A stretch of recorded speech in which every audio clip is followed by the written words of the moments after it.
बोला बोला शंकर भगवान की जय।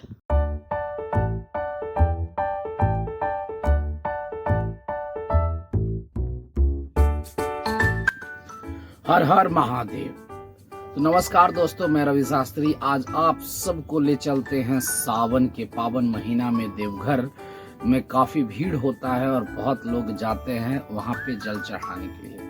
तो आइए सबसे पहले जानते हैं कि देवघर नगरी का निर्माण कैसे हुआ। मतलब शिवलिंग का बात 12 ज्योतिर्लिंग में जो बैद्यनाथ धाम का शिवलिंग है कैसे वहाँ पे स्थापित हुए। तो ये सब कहानी आप सब बहुत पुराना सुन रहे होंगे कि रावण तपस्या कर रहा था और तपस्या के क्रम में अपने सर को काट कर अग्नि कुंड में डालता जा रहा था। सभी सिर को डाल दिया। उसके बाद शंकर भगवान प्रसन्न हुए, प्रकट हुए, बोले भाई क्या चाहिए। तो उन्होंने कहा कि प्रभु हम चाहते हैं कि आप हमारे महल में चले, लंका में चले।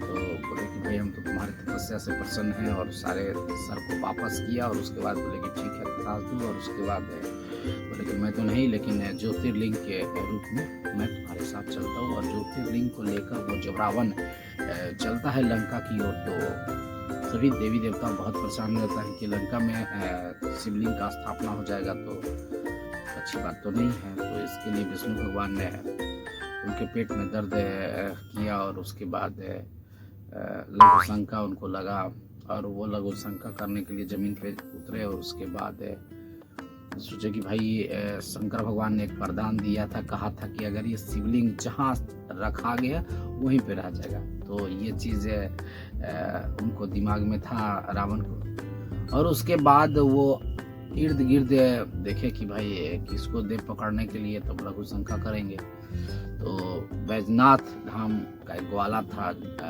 गाय चरा रहा था। तो बोले कि भाई ऐसा है कि इसको आप पकड़िए थोड़ा सा और हम लघु शंका करके आ रहे हैं, तुरंत आ जाते हैं। तो बोले ठीक है। उसके बाद गए लघु शंका करने के लिए। तो देवीय शक्ति उनके ऊपर लगे हुए थे। और उसके बाद वो लघु शंका करना शुरू किए। तो लगातार कर रहे बहुत टाइम होता चला गया। बैजनाथ को हाथ में जो दिए हुए थे शिवलिंग, तो उसके बाद देखा कि भाई बहुत देर हो रहा, बस वो वहीं पे स्थापित करके और उसके बाद चल गए। बहुत समय के बाद जब लघु शंका खत्म हुआ, उसके बाद जब आए तो देख रहे कि शिवलिंग तो यहाँ पे रखा हुआ है, वो लड़का गायब है, स्थापित हो गया। अब उस गुस्से में उसने अंगूठा से शिवलिंग को दबा दिया और जो कि जमीन के तल में थोड़ा सा दब गया। जब नजदीक से जाएंगे आप शिवलिंग का दर्शन करेंगे तो वो अनुभव करेंगे कि दबा।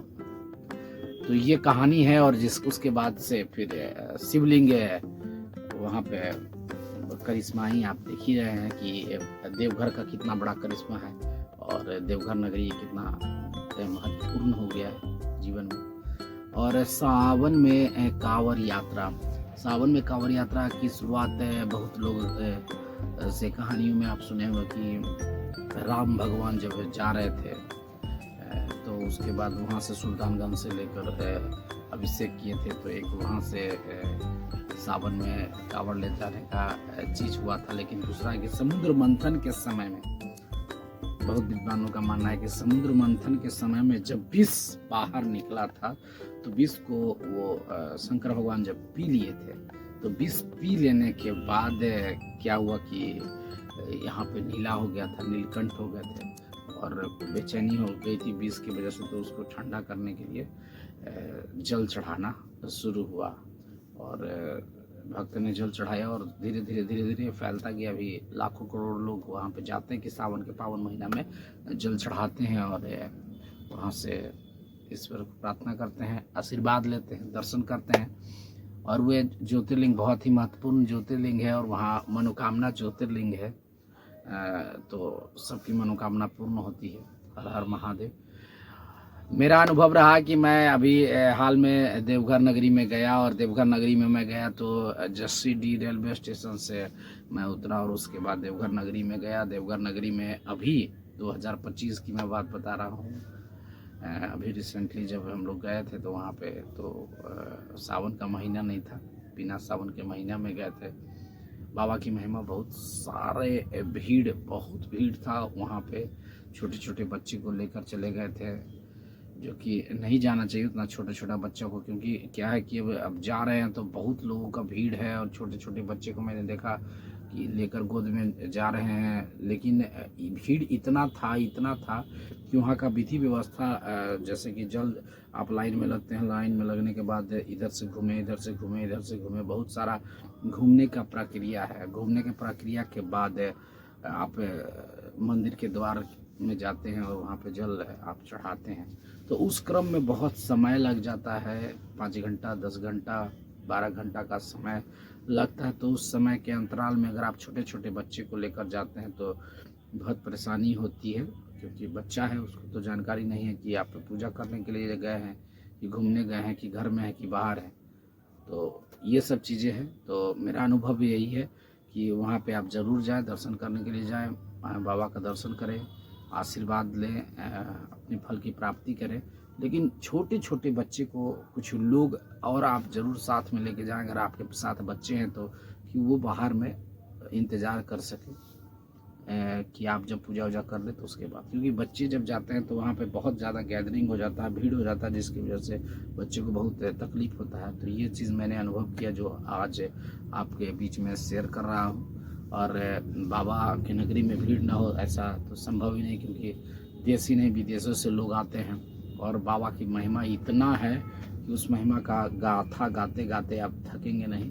बहुत सारी महिमा का गाथा है, तो आप नित्य प्रतिदिन आप देखते ही रहते हैं। और काफ़ी खुशनुमा माहौल है वहाँ का, बहुत ही अच्छा आप नेचर लगेगा आपको। शिवगंगा वहाँ पे नदी है, उसमें स्नान वगैरह हम लोगों ने किया। और उसके बाद फिर जाकर जल चढ़ाने के लिए सुल्तानगंज का जल वहाँ पे बहुत सारा जगह पे मिल रहा था, पुष्प मिल रहा था, उसको हम लोगों ने संकल्प करवाया और उसके बाद जल लेकर लाइन में लगा और जल को चढ़ाया। तो ये था हमारा देवघर का यात्रा। और सावन में पावन महीना बस आने ही वाला है, तो सावन में खास करके ध्यान रखना है कि भीड़ की संख्या और बढ़ेगी। तो बच्चों को खास करके आप कोशिश करेंगे कि ना ले जाएं, जिससे कि परेशानी ज़्यादा बढ़ जाता है। आप जाएं और आएँ। अगर आपके साथ बच्चे चले गए हैं तो मंदिर परिसर में जाने वाला जो रास्ता है उससे कैसे आप बच्चे को ले जा पाएँ, क्योंकि समय बहुत लगता है उसमें। तो इसलिए इस चीज़ का ध्यान रखेंगे। Thank you.